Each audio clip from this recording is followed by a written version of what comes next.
Welcome to Healthcare Rewired, the podcast that explores actionable lessons and insights for improving healthcare from digital health's leading innovators and champions. I'm your host, Mark Noble, and I'm thrilled to be exploring how states can tackle the task of pulling together a rural health transformation plan in a very tight deadline for the November 5th submission.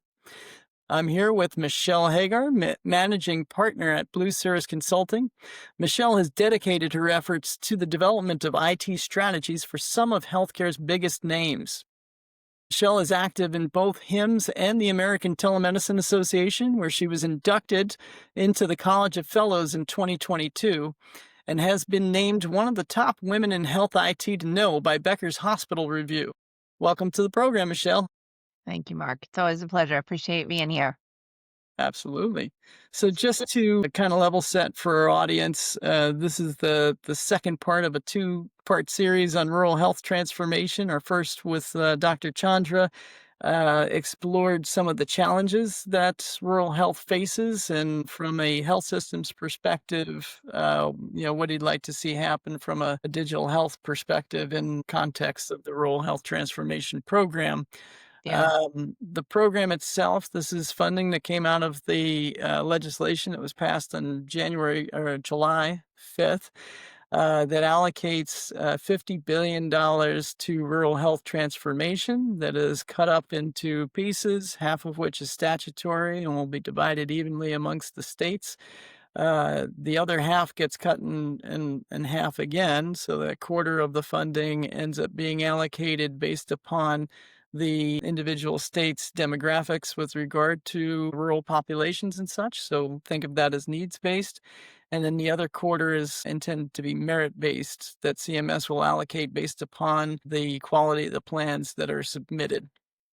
And like I said, the deadline for submitting the plans for the states is November 5th.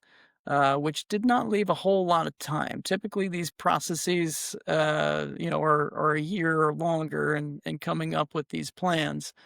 So the big question on everybody's mind, Michelle, from the state's perspective is, what is the right methodology to tackle this challenge in such a tight time frame? Yeah. I think there's a couple of ways that you can think about it. Um, One would be sort of centralizing it, right? Where we see there's a central office and that might be regionalized or in some other fashion. Or it could be decentralized, where we look at individual health systems and they be the sort of hub or smaller hubs where you can kind of matrix things together. The tough part when you start to think about these different models is, where do you go with cost? You have to create some kind of overhead at some level within each of these models, and how can you best serve the people?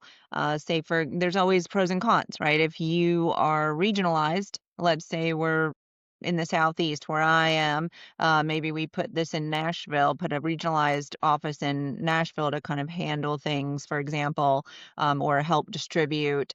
Then are they really understanding what's happening inside of South Carolina? Are they really understanding what's happening in Georgia or Florida? So you sort of have deficits in different areas, or potential for deficits in different areas. And then conversely, if you do it at the health system level, then are you continuing to give the same funds to the same organizations?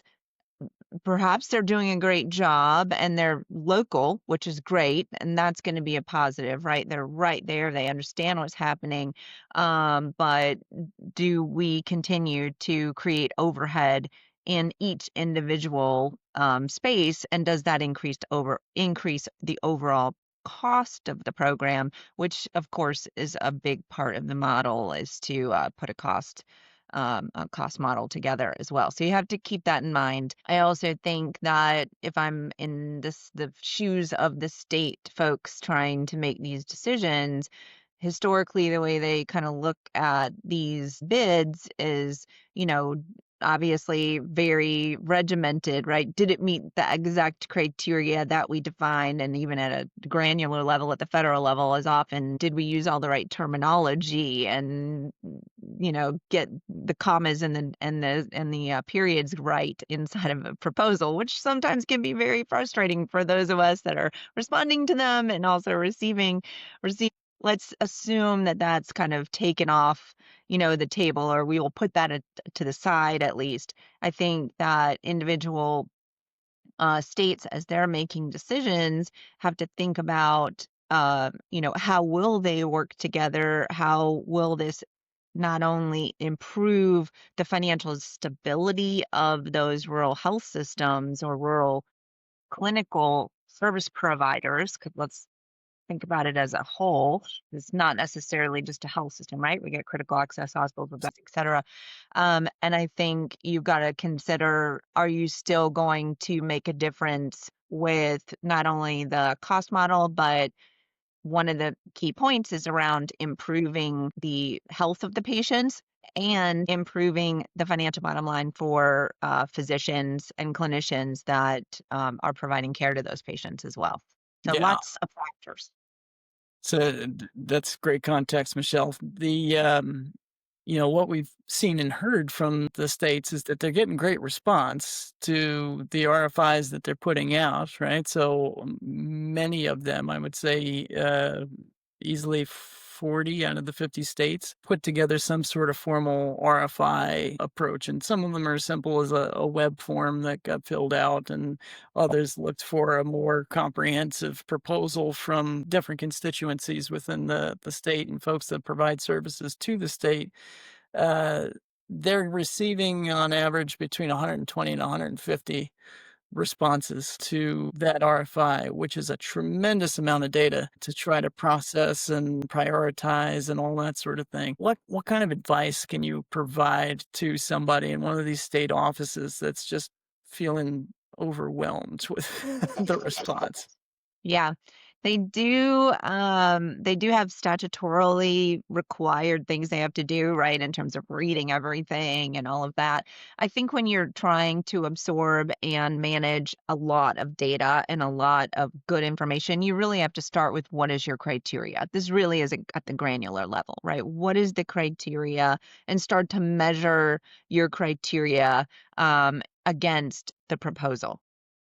Did they meet it all the way? Did they exceed what you were looking for?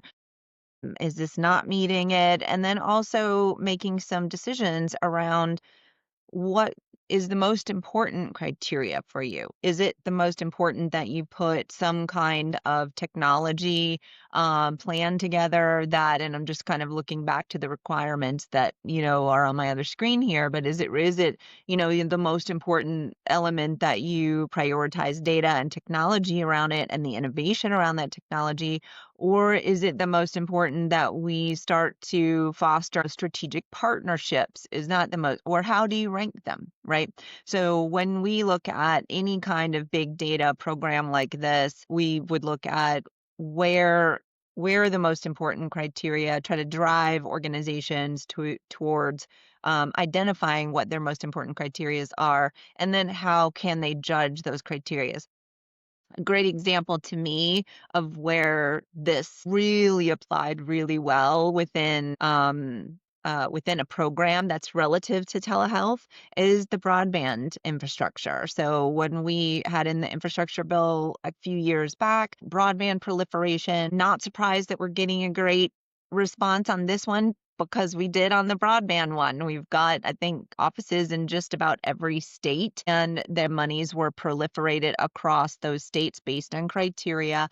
But what was the criteria? We started to look at, okay, we can't actually utilize what the broadband providers are telling us because they have a reason to maybe look at their data. So in the state responses that we saw that were so prolific before with broadband, we had to look at the criteria again, not looking at what those vendors had defined. They obviously had a reason to say, oh yeah, I provide care, I provide broadband or connectivity in that zip code, and so therefore the whole zip code is covered. We knew that wasn't true.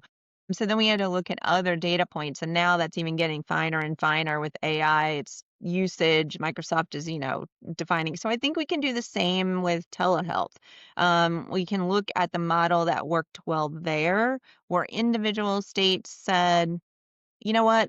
Let's distribute this. And I think you actually, Mark, had a great thought around this as well when we've talked about this previously, is this is really an investment program. And so if we start to think about how things are invested, it's really that way with the broadband offices. Just about every state has one. They actually work together, and they've been able to distribute that money based on need, based on criteria. Do I think they want to use the exact same infrastructure? Probably, maybe not. I say probably, but maybe not. Maybe in some states, yes. Sometimes it lived in the regulatory office of a state, which may or may not be a good fit for an individual state, depending on what's going on. So, for example, in my state of South Carolina, where we're now 90% rural, and obviously this is going to be an important function for us and the care that is being provided to the patients that are in the state that I live in. Um, we need to know, we have a couple of different programs that exist here, including the South Carolina Telehealth Alliance, including the Palmetto Care Connections program, which are very telehealth focused. And we also have the Broadband Initiative, which is very state focused. So that's where I kind of think it gets a little bit, it does get a little bit gray there, and how you're going to decide to do this. You're going to foster partnerships amongst those committees or those organizations that are already servicing these health systems and these health providers. And how we do that best is, I think, going to be variable based on state. So I would look at, who's doing it well within your state. Where is data going to be collected the best? And then how can you make those investments in a way that you have one neck to choke, but you're able to manage the proliferation across the state and do it in a timely fashion, because it is so important, given what we're trying to accomplish here. Those monies and that program get proliferated quickly. So there is a good thing that it was fast. You're right that typically these analyses would happen more over a year's time, and we're really talking about months. And so we're on a super highway. Yeah. So go from So there. so that's interesting when you're talking about from the state's perspective, and as we think about, they're wanting to put together plans that are going to be favorably viewed, obviously, by CMS and such, and you talked about looking at it as an investment portfolio type of an approach. That has implications for the types of programs that they look to incorporate there. And you had talked about, the importance of data and that sort of thing in order to be able to demonstrate value. Um, Kind of double clicking and going into that a little bit deeper.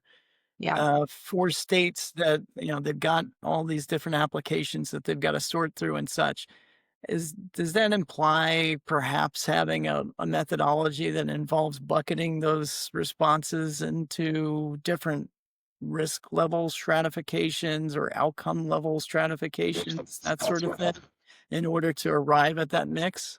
Yeah, I think that's part yeah, I think that's part of the criteria definition that you define. Like, is this the most important element for you? Is the data collection to define the value high on your list? If it's high from a state's perspective, which I would expect that it would be, then you have to determine, are what is the method that we're going to utilize to be able to get this data? And generally when the state defines that, they will, there'll be a broad connection, and whatever criteria, provide it via Excel or provide it via, some kind of data format, probably not Excel, dating myself there a little bit, but in some fashion that everyone can do that, so that we're not all on the same systems. And because we know that we're not all on the same systems, particularly in the rural areas, I think that's going to, be a key element. And I think that's also where the broadband offices have done a great job of being able to extract that data and be able to show that value. And I'm not advocating, that the broadband offices be the place where we define it. I just think they've done some, there's some good secret sauce there. So let's take it, let's copy it. Data, I think, is going to be extremely important, particularly in this ideological world that we're living in right now. Is it successful? This is a lot of money. Is this something that we're going to be able to point to and say, yes, it did help the people and it did save some of these rural organizations? We can easily point to the data back when we had Medicaid, expansion or not, and look to rural hospitals and rural organizations that either had to close or merge or get absorbed because of the lack of funds around them. So if these monies are there for innovation, investment, clinical expansion, improvement of outcomes, then I think gathering the data around that is going to be huge. And for some states, just to add a little to that, particularly in, the Southeast, where sometimes we can be referred to as a butter belt, or, where we have maybe not the best foods. And so that's contributing to some chronic disease. Are we able to move the needle there? And with maternal fetal mortality, which we know is high in a lot of the Southeast states. And I'm just picking up, that's true that some of those same health disparities were probably talked about by Dr. Chandra, but also is true in Oklahoma. It is true in Montana. It is true in northern rural California. And it is also true in southern rural and southern rural New Jersey as well, where we did a big program for the state there to help them understand really where their pockets were. So it's true no matter where you are, it's just depending on where your rurality is. Yeah, great point, Michelle. Well, another thing that the program focuses on and has as a requirement is sustainability of programs that are included in the plan beyond the funding. They made it very clear this is one-time funding and that sustainment is important. And while you were talking about the collection of data, that it got me thinking there's different types of data that needs to be captured and how do from a state perspective, as they're going through the planning process, is this a situation where you start with the end in mind and come up with the data sources that need to be gathered so that you can demonstrate sustainability and efficacy? Interesting point. I mean, I think when you're reviewing proposals, you had the end in mind and you review them and maybe your end changes a little bit in a few places just because you get data in from these proposals, which make you hopefully think and maybe adjust a little bit. But I do think you have to have some kind of North Star. If if you're not looking at where are we trying to go, then you are going to be a scattershot. It's gonna be very difficult. Even if you go in one direction and you make adjustments, which is certainly something that happens within, a gigantic infrastructure of a state and a state program like this. I think the tough part for an individual state for their analysis would be to look closely at the merits of the program that's being put in front of them, given that that's more of the discretionary elements, and whether that individual partnership um, model that they're putting forward accomplished what they had intended for it to accomplish previously. It might have been very difficult for those people to put into their responses, because again, they may not have been able to collect a lot of data, and and again, this is an RFI, so we are going to see, something else beyond. So maybe, we are going to be able to pull some additional information.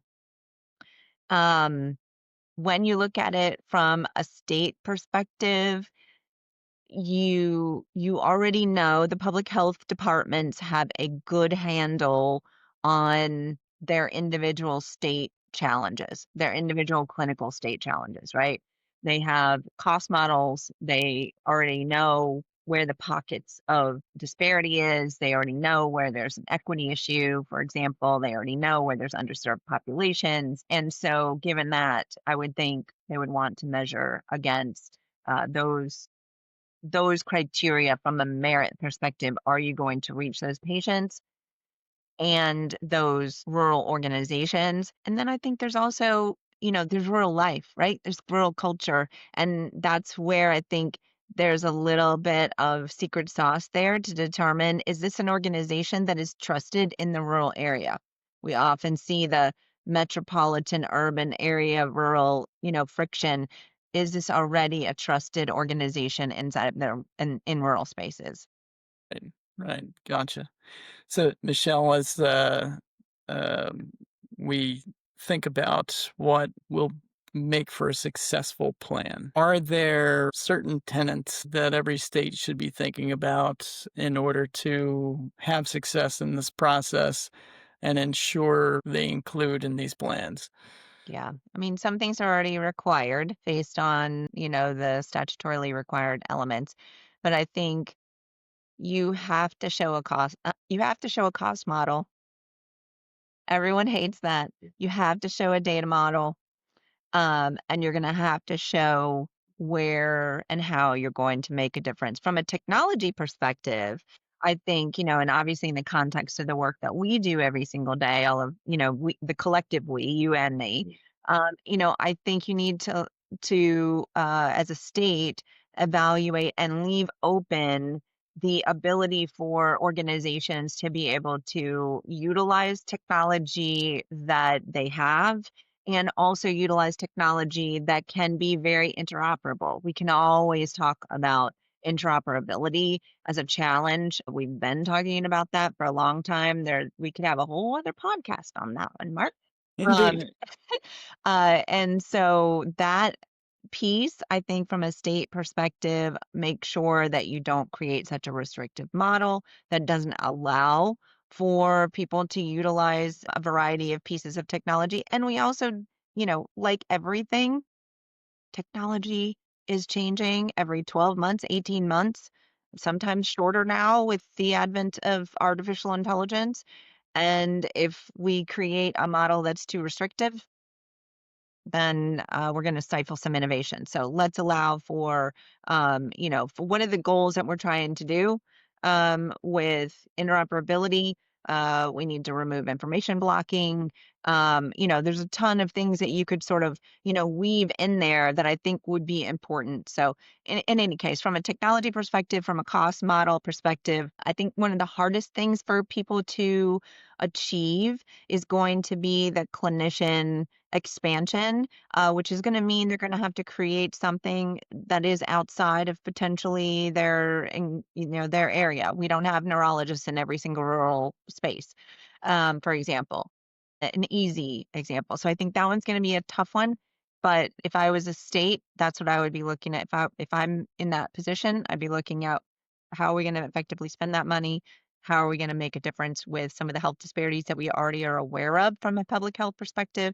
And then how do I take technology and try to help assist and move that needle and leave it open and broad enough that people don't have to go and buy new technology. And I will just say this is a little bit of a soapbox, but when federal and state and other governmental agencies are thinking about technology and what organizations will be doing with them, they often think about the capital outlay and the actual technology purchase. What they don't think about is the training needed, the advice and guidance around how to put this together, the strategies around it, the people around it that require. So you can't just sort of say, here you go, here's this wonderful piece of technology. Everyone has to learn how to use it and put it in the context that they already have, in the technology stack context that they already have.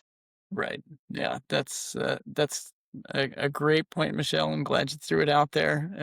It's the difference between a successful program and yet another shiny toy on the shelf. That's exactly right. Um, Well, thank you so much, Michelle. Appreciate you sharing your insights with us here today. And for our listening audience, join us right here on Healthcare Rewired for more insightful episodes focused on improving healthcare through digital health. Thank Great. you. Absolutely. Thank you so much for having me. You bet.